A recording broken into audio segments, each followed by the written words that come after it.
तो hello guys, कैसे हो? और दुआ है कि सब ठीक होंगे। और भाई हमारा भारतीय संविधान में चल रहा है हमारी भारत की प्रस्तावना।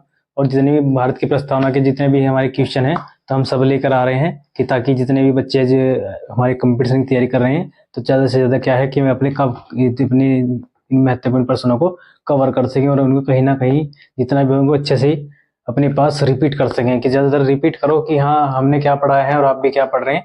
आप जहाँ से भी आपको लगे कि यूट्यूब से अपनी बुकों से जितना भी हो तो अच्छे से पढ़ो, ठीक है। जितना भी हो अच्छे से पढ़ो और उनको रिपीट करते रहो, ठीक है। चलते हैं अपनी टॉपिक की ओर।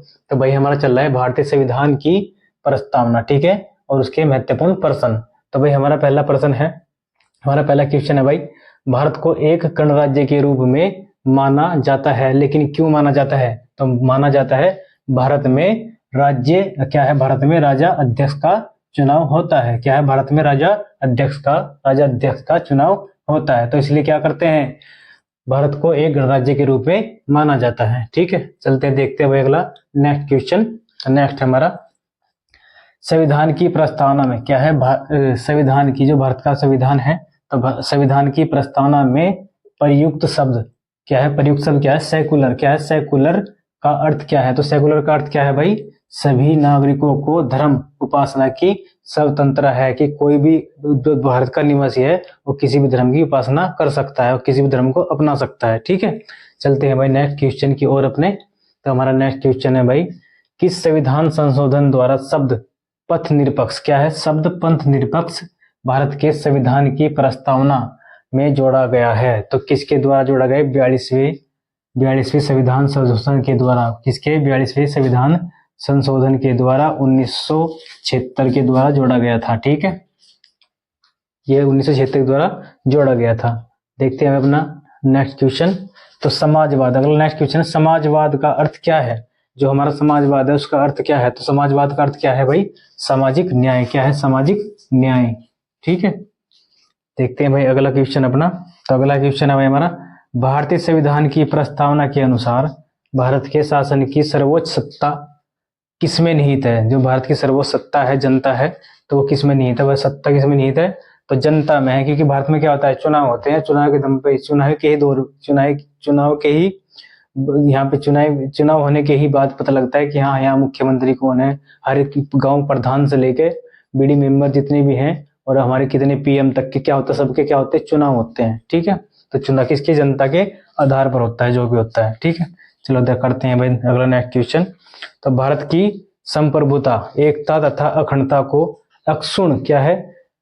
क्या कहा है? भारत की संप्रभुता, एकता तथा अखंडता को अक्षुण्ण बनाए रखने तथा उसकी रक्षा करने का प्रावधान किया गया है। किसमें किया गया है भाई? तो किया गया है भारत की प्रस्तावना में। किसमें? भारत की प्रस्तावना में, ठीक है। देखते हैं भाई अगला नेक्स्ट क्वेश्चन। तो तुम्हें कुछ नहीं करना, बस अपने आप को रिपीट करना है, याद करना है। जितने जो भी संविधान कोई भी क्वेश्चन हो, मेरी जहाँ वीडियो हो तो आप वहां से भी उठा सकते हो और अपने आप को क्या है, क्या तो नोट्स बनाओ या अपने आप कुछ भी ऐसा करो कि जिससे तुम्हारी सारा जितना भी रिपीट करो कि मन में रहे। भारतीय संविधान बहुत लंबा है, जितने क्वेश्चन आएंगे क्या कहाँ से कहाँ तक याद करोगे। तो इतना मेन टॉपिक है, सबके क्या हो, नोट्स बनाओ और नोट्स बना के उसकी तैयारी करो। तुम्हारे एसएससी, रेलवे, ग्रुप डी सब भी आने वाले हैं, तो ठीक है, अपनी मेहनत बरकरार रखो भाई, तब मेहनत में ही सब कुछ है। देखते हैं भाई नेक्स्ट क्वेश्चन। भारतीय संविधान की प्रस्तावना में क्या है? भारतीय संविधान की प्रस्तावना में देश का नाम उल्लिखित है। क्या उल्लिखित है भाई?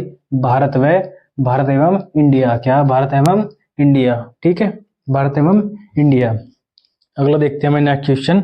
संविधान सभा में प्रस्तुत क्या है? संविधान सभा में प्रस्तुत उद्देश्य प्रस्तावना में अभिव्यक्ति क्या है? अभिव्यक्ति विचार को भारतीय संविधान के किस भाग में पूर्णतः शामिल किया गया है? तो पूर्णतः शामिल किया गया, किसको किया गया है? तो भारत के संविधान की प्रस्तावना को। किसको? भारत के संविधान की प्रस्तावना को पूर्णतः स्वीकार किया गया है, ठीक है। तो भाई जितना हो सके चैनल को लाइक करें, सब्सक्राइब करें और ज्यादा से ज्यादा जितना हो सके उन बच्चों तक जिनके पास अपने कहीं कोचिंग वगैरह, कहीं बुक्स वगैरह, कहीं जिसके साधन नहीं है, तो भाई वहां तक ये मेरी पूरी पहुंच सके। और भाई जितना भी हमारा चैनल है वो सब फ्री है, हम जितनी भी क्लासें हमारी चलती रहेंगी वह सब अब तुम्हारे लिए सब फ्री है। बस इतना है कि लाइक और शेयर करते रहें। चलो देखते हैं भाई आगे। चलो देखते हैं भाई अपना नेक्स्ट क्वेश्चन। तो हमारा नेक्स्ट क्वेश्चन है भाई, कि अब तक भारत के संविधान की प्रस्तावना में कितनी बार संशोधन किया जा चुका है? क्या किया जा चुका है? अब तक भारत के संविधान की प्रस्तावना में कितनी बार संशोधन किया जा चुका है? तो कितनी बार किया जा चुका है? तो भाई ये किया जाता है एक बार। एक बार वाला कौन सा होता? 42वां संशोधन। ठीक है, बस एक ही बार है तक की। ठीक है, अगला देखते हैं नेक्स्ट क्वेश्चन हमें क्या है। तो नेक्स्ट क्वेश्चन हमें हमारा, भारत के संविधान की प्रस्तावना में प्रथम संशोधन कब किया गया था? तो कब किया गया था? 1976 के 42वां संशोधन 1976 में क्या था? प्रथम संशोधन किया गया था। एक ही है बस जो अब तक हुआ है। भारतीय प्रस्तावना में सिर्फ एक संशोधन हुआ है। कौन सा? 42वां संशोधन 1976 में। ठीक है, चलते हैं भाई नेक्स्ट क्वेश्चन की ओर। अगला देखते हैं क्वेश्चन, भारत के संविधान की प्रस्तावना में क्या स्पष्ट नहीं है? क्या पूछ गया? भारत के संविधान की प्रस्तावना में क्या स्पष्ट नहीं है? तो क्या स्पष्ट नहीं है? संविधान को लागू करने की तिथि। संविधान को लागू करने की तिथि भारत के संविधान की प्रस्तावना में नहीं है। ठीक है, यह है क्वेश्चन। देखते हैं अगला क्वेश्चन अपना नेक्स्ट।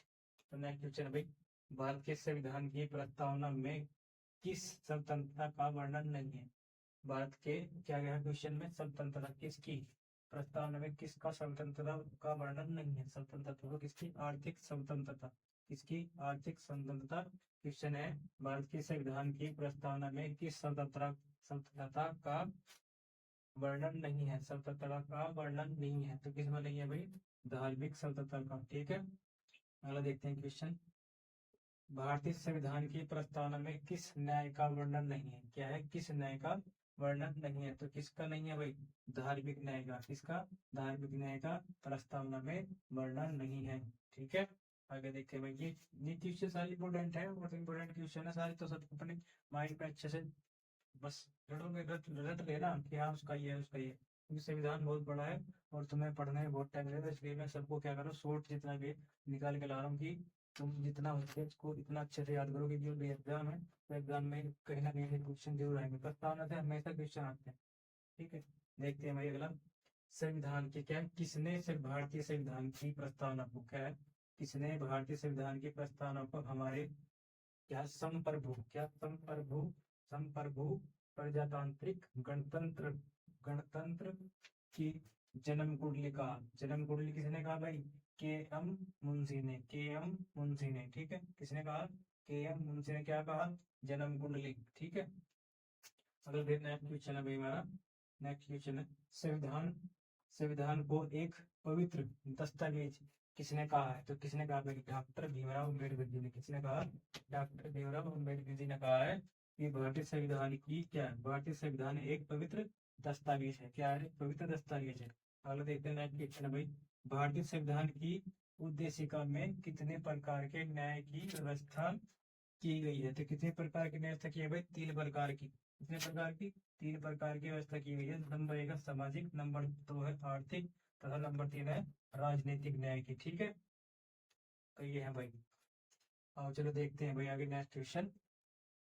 चलो भाई देखते हैं आगे। और भाई हमारी प्रस्तावना यदि मैं 80% मैंने करा दी, मैंने करा चुका हूँ। और अभी 2 क्वेश्चन बहुत बचे हैं हमारे, तो मैं तुम्हें ये भी करा देता हूँ। ठीक है, तो चलते हैं भाई आगे देखते हैं। तो क्या है, भारतीय संविधान के उद्देश्यों को कौन प्रतिबिंबित करता है? तो कौन करता है भाई? भारतीय संविधान की प्रस्तावना। क्या कौन प्रतिबिंबित करता है? भारतीय संविधान की प्रस्तावना। और देखते हैं भाई नेक्स्ट क्वेश्चन, भारत में विधि दिवस कब मनाया जाता है? तो विधि दिवस क्या होता है भाई? हमारा जो कानून है ना, जो लॉ है हमारी, कानून है, वो कब मनाया जाता है? तो है भाई 26 नवंबर। क्या है? 26 नवंबर को। किसको? 26 नवंबर को। ठीक है, 26 नवंबर को मनाया जाता है। तो भाई आज के लिए इतना ही। और चैनल को लाइक और शेयर करें। और भाई उन बच्चों तक मैं चैनल को पहुंचाओ जिन बच्चों के पास अपने पढ़ने के संसाधन नहीं है, तो ताकि हर बच्चा हमारे देश का कानून की, जो हमारा कानून है, हमारे देश का संविधान है, उसको अच्छे से पढ़ सके। अभी तो मैं तुम्हें मेन टॉपिक करा रहा हूँ, उसके बाद हम सारा बेस कराएंगे। इतना भी बेस होगा, इतना तुम घर तक जाओगे तुम्हारे लिए इतना ही अच्छा रहेगा, क्योंकि हर देश के हर एक नागरिक को हमारे भारतीय संविधान का ज्ञान होना चाहिए। तो इस लाइक को भाई लाइक जरूर करो।